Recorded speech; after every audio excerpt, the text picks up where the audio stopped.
नमस्कार। जब भी आप मध्य प्रदेश के बालाघाट ज़िले का नाम सुनते होंगे तो आपको नक्सल प्रभावित क्षेत्र के बारे में पता होगा। मतलब आप जब भी बालाघाट का नाम सुनते होंगे तो आपको ऐसा लगता होगा कि मध्य प्रदेश का बालाघाट एक नक्सल प्रभावित क्षेत्र है।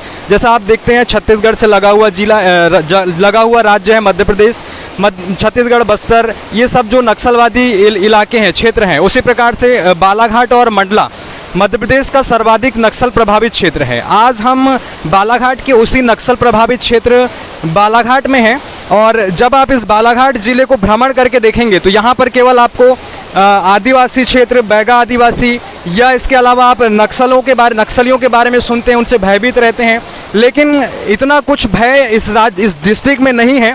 और यहाँ पर प्रकृति का एक मनोरम दृश्य भी आपको दिखाई देगा। आप जैसे कैमरे में देख सकते हैं, ये सारा का सारा जो दृश्य है ये बालाघाट ज़िले में स्थित है। बालाघाट ज़िले में एक गांव है रमरमा गांव, जहाँ पर ये वाटरफॉल स्थित है।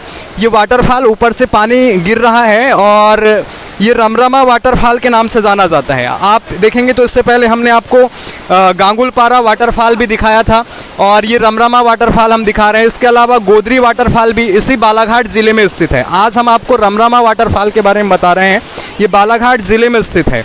बालाघाट नक्सल प्रभावित इलाका है और कहा जाता है कि बालाघाट में मध्य प्रदेश में सबसे ज़्यादा सर्वाधिक नक्सली रहते हैं और इन नक्सलियों का इलाका भी इन्हीं जंगलों में होता है, ऐसा कहा जाता है। लेकिन जब आप इन वाटरफॉल में घूमने आएंगे तो आपको प्रकृति का एक मनोरम दृश्य दिखाई देगा, जहां पर भरपूर मात्रा में सैलानी जो पर्यटक हैं वो मौसम के समय में लुत्फ़ उठाने के लिए पहुंचते हैं। और यहाँ पर आप देखते हैं किस प्रकार से पर्यटक या जो दर्शक हैं यहाँ पर घूमने आए हैं, ये एक प्रकार से आपको प्राकृतिक दृश्य दिखाई देगा। और जिस प्रकार से यहाँ पर पानी बह रहा है, कल कल करके जो पानी ऊपर से आ रहा है और फिर ये नदी के रूप लेते हुए यहाँ से जो बह रहा है, तो ये एक आपको आनंद की अनुभूति देती है। प्रकृति को आप महसूस कर सकते हैं इन जंगलों में आकर के, इन पहाड़ों के बीच आकर के।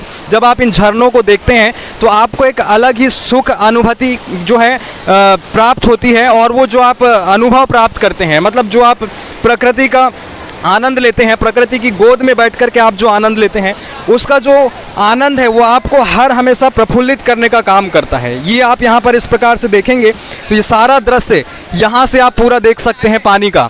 और ये रमरमा वाटरफॉल के नाम से जाना जाता है। भरा पूरा जंगल है, हरा भरा क्षेत्र है और ये यहाँ पर सारे जो पर्यटक हैं घूमने के लिए आते हैं।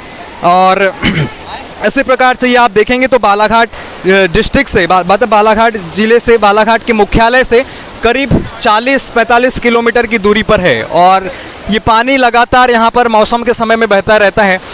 इससे बड़ा वाटरफॉल हमने आपको गांगुलपारा दिखाया था और उसी प्रकार से यहाँ पर भी जो झरने से जो पानी आ रहा है, लगातार पानी बह रहा है और लगातार जो पर्यटक हैं लुत्फ़ उठाने के लिए यहाँ पर आते हैं। तो ये सारा दृश्य आप कैमरे में देख सकते हैं, यहाँ का दृश्य आपको पूरा दिखाई देगा। और अभी हमारा जो उद्देश्य भी वहाँ तक पहुँचना है, वाटरफॉल वहाँ तक हम पहुँचेंगे और संभव हो वहाँ अगर नहाने की व्यवस्था हो तो हम वहाँ पर भी लुत्फ़ उठाने की कोशिश करेंगे, जिस प्रकार से हमने गांगुलपारा में उठाया था।